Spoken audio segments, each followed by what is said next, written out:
नमस्कार मित्रांनो, तुम्ही कधी हा अनुभव घेतलाय का? आपला फोन वाजतो, स्क्रीनवर एक नाव झळकतं आणि ते नाव पाहून तुमच्या मनात पहिला विचार येतो, अरे आज सूर्य पश्चिमेला उगवला की काय? याला माझी आठवण कशी आली? कारण ही तीच व्यक्ती असते जिने गेल्या 6 महिन्यात, वर्षात किंवा कदाचित त्याहीपेक्षा जास्त काळात तुम्हाला साधा हाय सुद्धा केलेला नसतो. पण फोन उचलल्या उचलल्या पलीकडून साखरेपेक्षा गोड आवाजात शब्दांचा वर्षाव सुरू होतो. अरे मित्रा, काय भारी डीपी ठेवला आहेस, एकदम कडक. हल्ली तुझीच चर्चा सगळीकडे आहे. आणि आपण माणसं आहोत ना, आपल्याला आपली स्तुती ऐकायला आवडतेच. आपण थोडे विरगलतो. आपल्याला वाटतं बरं झालं जुन्या मित्राला आपली आठवण तरी आली. आपण गप्पा मारायला सुरुवात करतो आणि बरोबर 2-3 मिनिटांनी तो माणूस आपला पत्ता ओपन करतो. अरे ते सगळं जाऊ दे, एक महत्त्वाचं काम होतं तुझ्याकडे, प्लीज यार तेवढं करून देशील का? आणि त्या क्षणी तुमच्या डोक्यात वीज चमकते. हा फोन प्रेमापोटी नाही तर कामापोटी आला होता. मित्रांनो, आजचा आपला विषय याच कामापुरत्या मामा असणाऱ्या लोकांविषयी आहे. गोड बोलून आपला वापर करणाऱ्या मतलबी लोकांपासून कसं सावध राहायचं आणि सर्वात महत्त्वाचं म्हणजे त्यांच्याशी कसं वागायचं, या प्रश्नांची उत्तरं आजच्या व्हिडिओमध्ये आपण शोधणार आहोत. मी आहे अविनाश आणि तुम्ही पाहत आहात SV मराठी. चला तर मग सुरू करूया. मित्र हो, जगाचा एक साधा नियम आहे, गरज सरो आणि वैद्य मरो. पण काही लोकांच्या बाबतीत हा नियम जरा जास्तच लागू होतो. अशा मतलबी माणसांना ओळखायचं कसं? यांची काही खास लक्षणं असतात का जी तुम्ही वेलीच ओळखायला हवीत? मित्र हो, पहिलं लक्षण म्हणजे अतिस्तुती. जी माणसं खऱ्या मनाने तुमच्याशी जोडलेली असतात ती तुमची स्तुती करतीलच, पण ती कधी कधी तुमचे कानही पकडतील. पण मतलबी माणूस तो फक्त स्तुती करेल, कारण त्याला माहिती असतं की समोरच्याला हरभऱ्याच्या झाडावर चढवलं की आपलं काम सोपं होतं.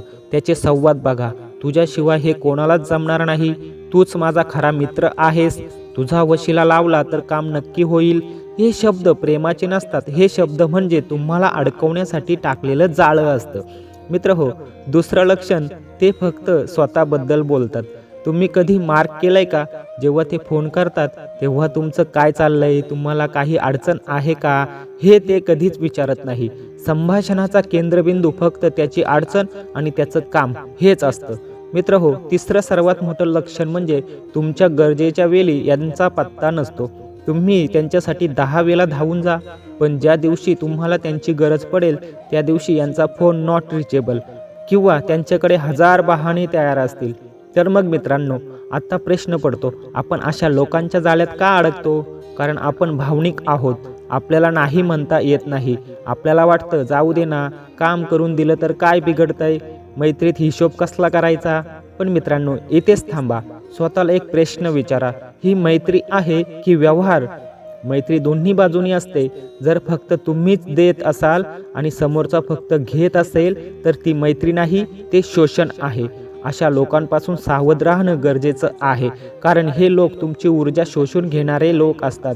यांच्याशी बोलून झाल्यानंतर तुम्हाला कधीच फ्रेश वाटत नाही, तुम्हाला थकल्यासारखं वाटतं. शिवाय जेव्हा तुम्ही अशा लोकांसाठी आपला अमूल्य वेळ देता तेव्हा तुमचे आई वडील, जोडीदार किंवा खरे मित्र यांच्यासाठी तुमच्याकडे वेळ उरत नाही. म्हणूनच वेळेत सावध होणं गरजेचं आहे. नाहीतर हे जग तुमचा पायपुसणीसारखा वापर करेल आणि काम झालं की कोपऱ्यात फेकून देईल. मग मित्र हो, आता करायचं काय? यांच्याशी भांडायचं का? यांच्या तोंडावर फोन कट करायचा का? अजिबात नाही. आपण हुशार आहोत, यामुळे आपण स्मार्ट पद्धतीने वागणार आहोत. मी तुम्हाला 4 साध्या स्टेप सांगतो. पहिली स्टेप, पॉज घ्या. जेव्हा कोणी असं गोड बोलून अचानक काम सांगेल तेव्हा लगेच हो म्हणू नका. उत्साहाच्या भरात शब्द देऊ नका. शांतपणे सांगा, मित्रा सध्या मी एका कामात अडकलोय, मी माझं शेड्यूल बघून तुला थोड्या वेळाने कळवू का? या एका वाक्यामुळे काय होतं, समोरच्याला कळतं की तुम्ही रिकामे नाहीत आणि तुम्हाला विचार करायला वेळ मिळतो. 90% वेळा जर काम अर्जंट असेल तर ते तुम्हाला सोडून दुसरा बकरा शोधायला जातात. दुसरी स्टेप, स्तुती आणि हेतू वेगळा करा. जेव्हा ते तुमची स्तुती करतात तेव्हा मनातल्या मनात स्वतःला सांगा, हे फक्त मला फसवण्यासाठी आहे. स्तुतीला भुलून जाऊ नका. सरळ मुद्द्यावर या. नम्रपणे विचार करा, बरं ते जाऊ दे, नेमकं काम काय होतं ते सांगा. तिसरी स्टेप, नाही म्हणायला शिका. मित्र हो, नाही म्हणणं हा गुन्हा नाही, हा तुमचा अधिकार आहे. जर तुम्हाला वाटत असेल की तुमचा वापर होतोय तर स्पष्ट नम्र भाषेत सांगा, सॉरी मला हे जमणार नाही किंवा माझा असा नियम आहे की मी हे काम करत नाही. खूप स्पष्टीकरण देत बसू नका, खोटं कारण सांगू नका, फक्त तुमचा निर्णय सांगा. आता चौथी सर्वात भारी स्टेप, त्यांनाच कामाला लावा. मित्र हो, ही स्टेप माझी आवडती पद्धत आहे. जर कोणी फक्त कामापुरता फोन केला असेल तर तुम्ही सुद्धा त्यांना एक काम सांगा. उदाहरणार्थ, त्यांनी मदत मागितली तर म्हणा, अरे हो नक्कीच करेन, पण योगायोगाने मलाही तुझी एक मदत हवी होती. मला अमुक ठिकाणी जायचं होतं, तू सोडू शकतोस का? किंवा माझं हे काम अडलंय, ते करून देशील का? तुम्ही बघा, ज्या क्षणी तुम्ही त्यांच्याकडे मदत मागाल त्यांचा सूर बदलेल. ते लगेच बहाणे सांगायला सुरुवात करतील आणि तेथेच तुम्हाला त्यांची खरी ओळख पटेल. शेवटी मित्रांनो, मला एवढंच सांगायचं आहे, आयुष्य खूप छोटं आहे आणि आपला वेळ खूप किमती आहे. तो अशा लोकांवर वाया घालवू नका ज्यांना तुमची किंमत फक्त कामापुरती आहे.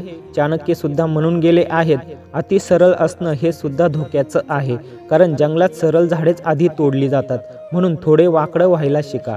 जोपर्यंत तुम्ही स्वतःला अवेलेबल करून द्याल तोपर्यंत लोक तुम्हाला हलक्यात घेतील. स्वतःचा आत्मसन्मान जपा.